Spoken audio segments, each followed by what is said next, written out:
This is lecture 13.6 for Psych 440, Training Evaluation Design. So in this lecture, we're going to talk about how to design a training evaluation. We're going to start by talking about threats to training evaluation, or problems that we want to anticipate and try to work around. We'll identify several of those and talk about why each of them is a problem. And then we'll talk about how principles of experimental design help us address many of those threats. Of course, not every design technique is going to address all of them, so we'll talk about which threats are best addressed by which kind of technique. And then finally, we'll wrap up with the things that you need to consider when you're deciding on the evaluation design you want to use for a particular training program. So just to get things started, to evaluate a training program is the best way to do that with a pre-test and a post-test.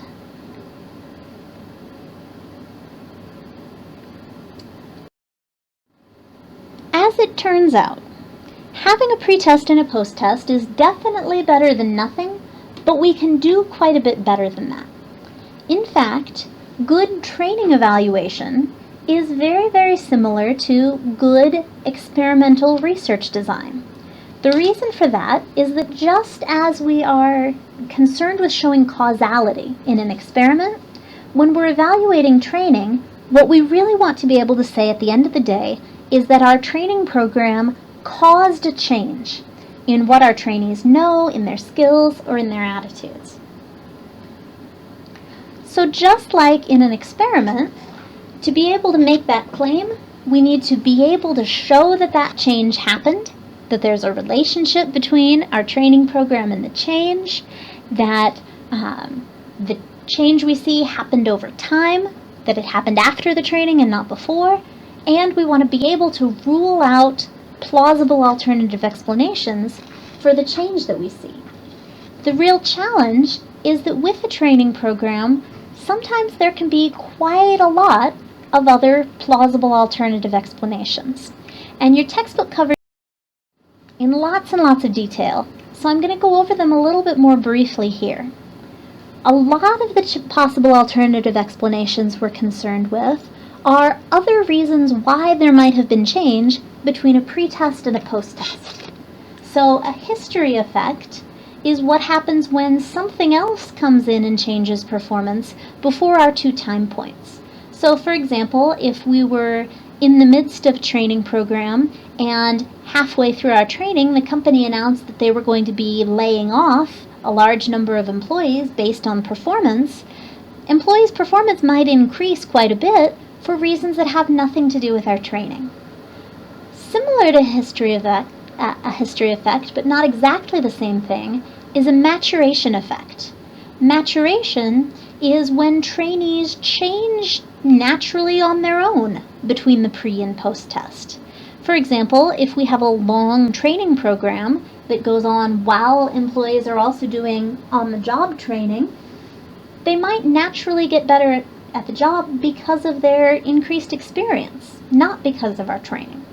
The difference between a history effect and a maturation effect is that history effects are linked to a specific event. There's something in particular that happens in between, whereas maturation is a more gradual, natural process. Maybe there's no one moment when performance changes. It's just the result of getting older on the job or gaining more experience with the job. There's some other methodological explanations that could also cause a difference to appear between pre- and post-test scores. One of these that's a real concern in some areas is a testing effect.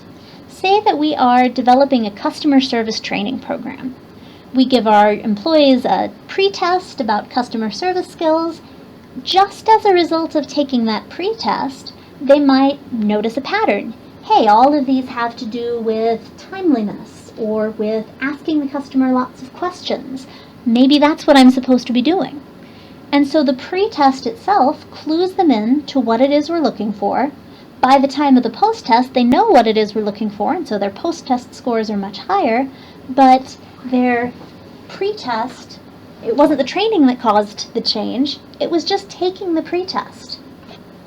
Similarly, If we use different measures at the pre and post time points, if we don't use exactly the same test to try and get around the testing effect, right? You can't just remember the right answers from before. Well, if our measures aren't really equivalent, our overall scores might be different, but not for any reason that has anything to do with the training, just due to the fact that we use different measures. And finally, the last reason that we might see change between pre and post that has nothing to do with our training is the phenomenon of regression to the mean, which you've probably heard about in other courses. The idea behind regression to the mean is that when we get very extreme measures on something, say we're identifying employees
of alternative explanations related to differences between groups.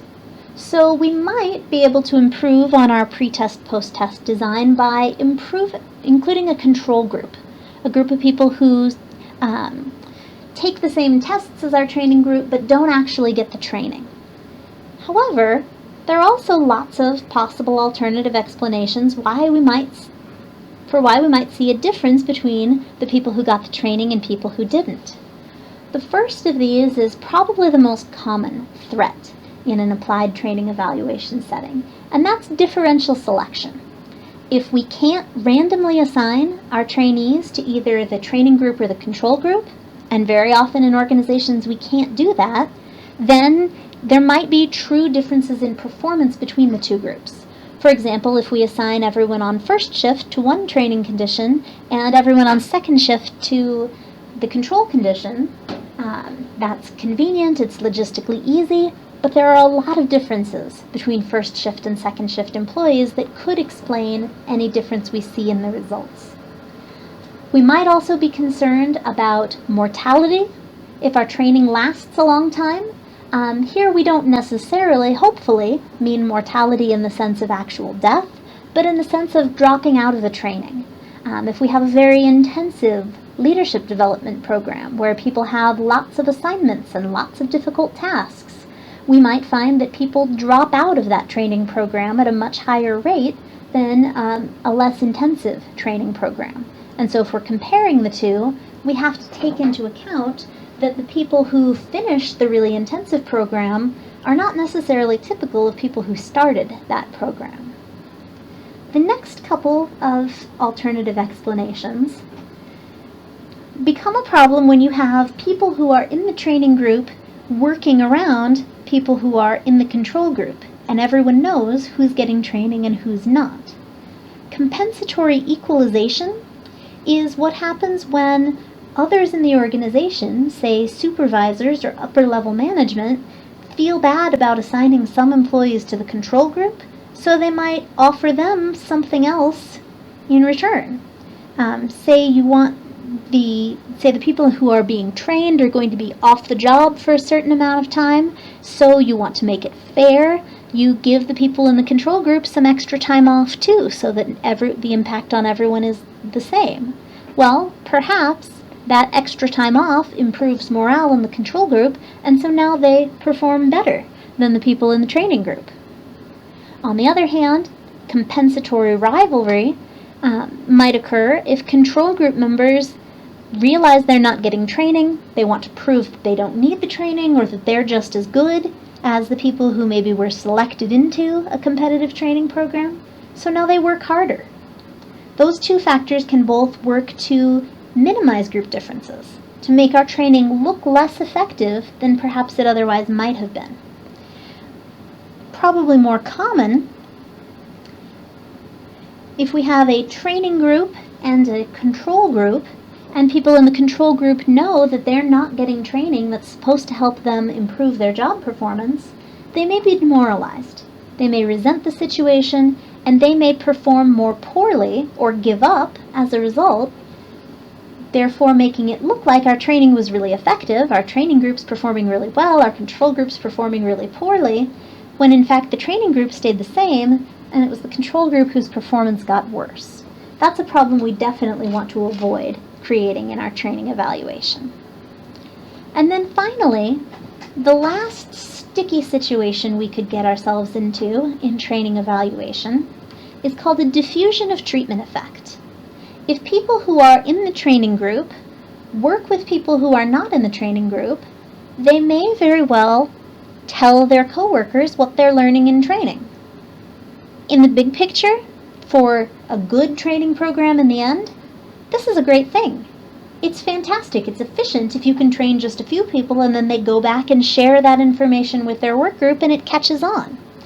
However, in the short term, when you're trying to evaluate the effectiveness of your training program, this is really bad, because now you're going to see both the people in your training program performing better and the people who were in your control group or who were not part of the training performing better. So we have a lot of possible threats to the validity of our training evaluation study, by which we mean lots of other possible reasons why we might or might not see the training making a difference. So as we design our training evaluation, we want to think about which of these alternative explanations are most plausible, what are we most worried about, what would be the biggest threat to making the conclusions that we want to make, and we want to design our training evaluation program accordingly. We have lots of possible options for designing a training program. The first of these are what your textbook calls pre-experiments, techniques that aren't as rigorous as an experimental design. The simplest, by far the easiest way to evaluate training is what we call a post-test only design. You train some people, at the end of the training you give them a test that says, do you know what was covered in the training? The advantage of this is that it does tell you something. It does tell you that the people you've just trained know what they're supposed to know. What it doesn't tell you is how they got it. In some situations, a post-test only design might be appropriate. For example, maybe it doesn't matter whether people came in knowing the material or whether they got it during the training. All that matters is that at the end of the training, before they go back to the job, they know the material. You might then be satisfied with a post-test only design. But that opens you up to the challenge of, well, maybe everybody already knew it coming in. Maybe your training was a waste of time. Maybe you didn't actually accomplish anything. The next most common training design is the pre-test and post-test design with no control. With pre-test and post-test, you can make the argument that something changed. And in many situations, it might be reasonable to argue, well, as far as we know, the only really plausible explanation is the training. It wasn't likely that there was a history event effect. The training was pretty short, so there probably wasn't a maturation effect. We don't think there was a testing effect. You can argue out lots of the other alternative explanations, but if any of those alternative explanations are really likely or plausible, you don't have any way to say for sure that that's not what was going on here. If you want to rule out as many as possible of those alternative explanations, you need to use an actually experimental design. We also have options within the true experiments category, but these options are all going to require having a control group and randomly assigning trainees to either the training or control. If you don't have both of those, it's not a true experiment. So the simplest version here is the pre-test, post-test design with a control group. Everybody takes the pre-test, everybody takes the post-test.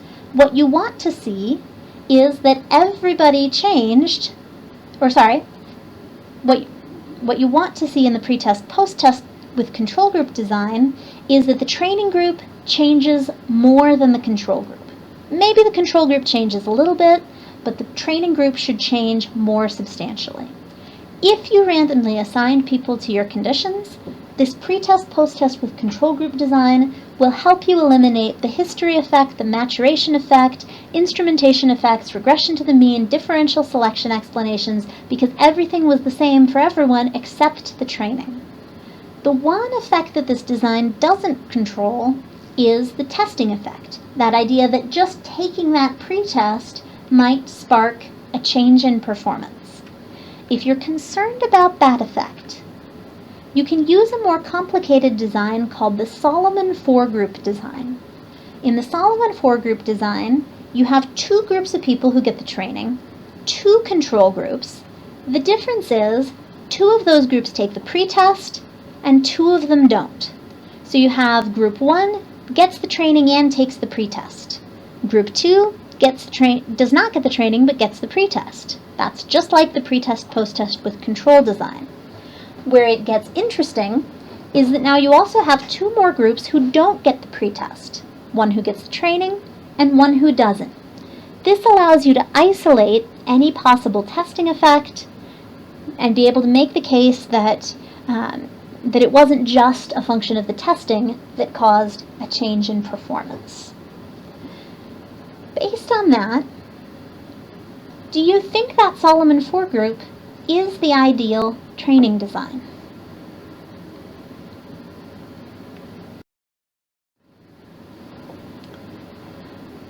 There's a very good reason that we don't always use the Solomon 4 group design in training evaluation. And that is that it may not always be possible. It may not be practical. If you notice on that list of effects that were ruled out by the true experiment design, we didn't include issues about resentment or compensatory equalization, or compensatory rivalry, or diffusion. When we use true experimental designs, that requires random assignment, and random assignment can lead to some social and logistical awkwardness at best, or some real serious ethical problems at worst, if you're randomly assigning people to receive training or not receive training. So, one very common solution to training evaluation in organizations is to use a quasi-experimental design. If you remember, a quasi-experiment still manipulates an independent variable, so we'll still have a training group and a control group, but now we're not randomly assigning people to those two groups.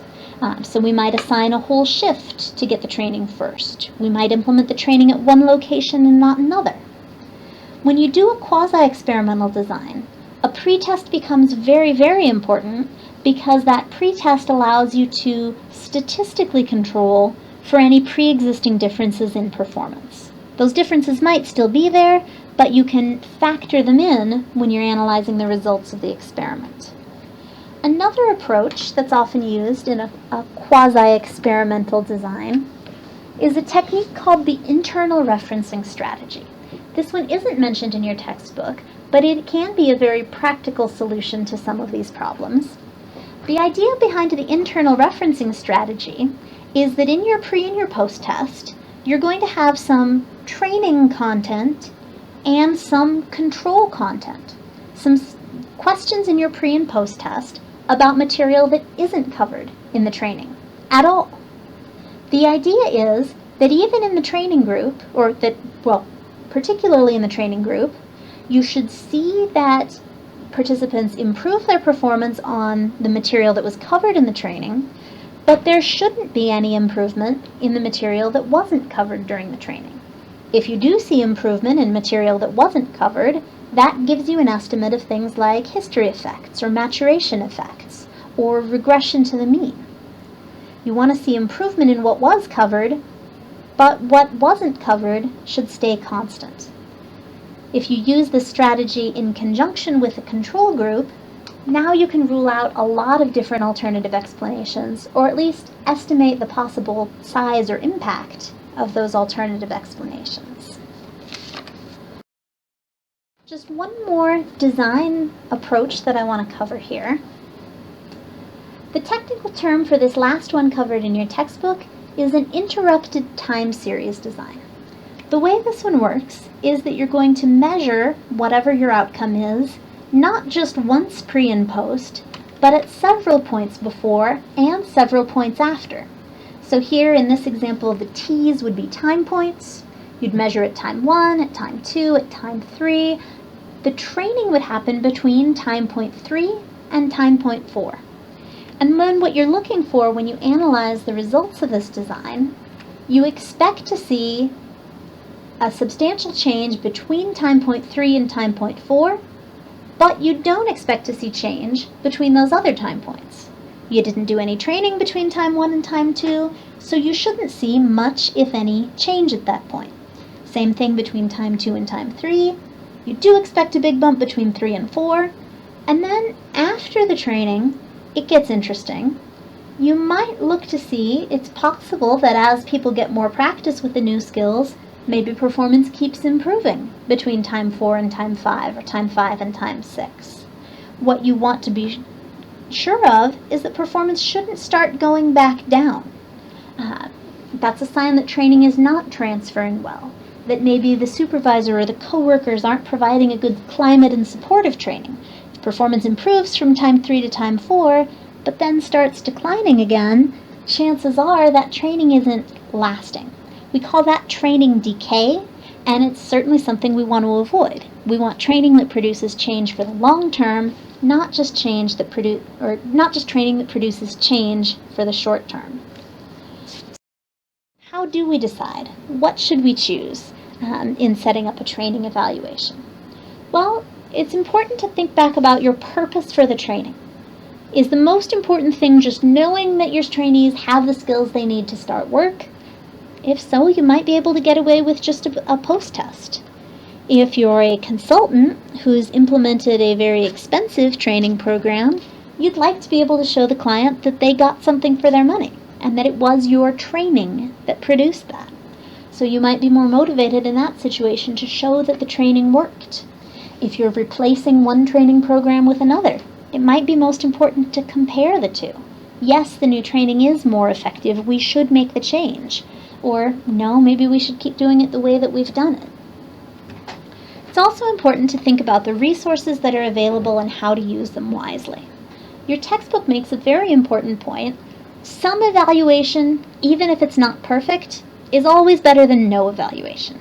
It's better to say, well, we saw a change from pre to post test. We can't absolutely rule out these alternative explanations, but at least we know there was a change, than to say, well, we don't know. We didn't evaluate it, but we think it worked. So whatever you are capable of doing, even if it's not ideal, is always better than just giving up. When you think about some of the more complex designs, things like the Solomon foregroup or the interrupted time series, those tend to require larger samples to be able to reach conclusions that are going to be statistically meaningful. When you have very small samples, the simple fact of measurement error and random error means that numbers are going to jump around a little bit, and it's going to be harder to tell, are those numbers moving because of true change, or are they just a little different because of the randomness that's inherent in the process? The more groups you have, the more complicated your design, the larger samples you need for those conclusions to be dependable. Finally, we get very strongly trained in research methods to say, well, true experiments and random assignment are always best, but in organizations, random assignment carries with it some unique risks and consequences. Participants in something like a clinical trial, a Psych 100 research study, they don't mind being randomly assigned to conditions quite as much as people who want to be treated equally and fairly compared to the coworker in the next cubicle over. So random assignment carries some important risks, and we have to take into account that, unlike participants in a typical research study, our control group and training group members are likely to work together and talk to one another. So we have to worry about things like diffusion, about things like compensatory rivalry that maybe don't come into play so much when we're conducting experiments in a lab study. So that concludes our discussion of training. For the next module, we'll move on and start talking about how we change the organization as a whole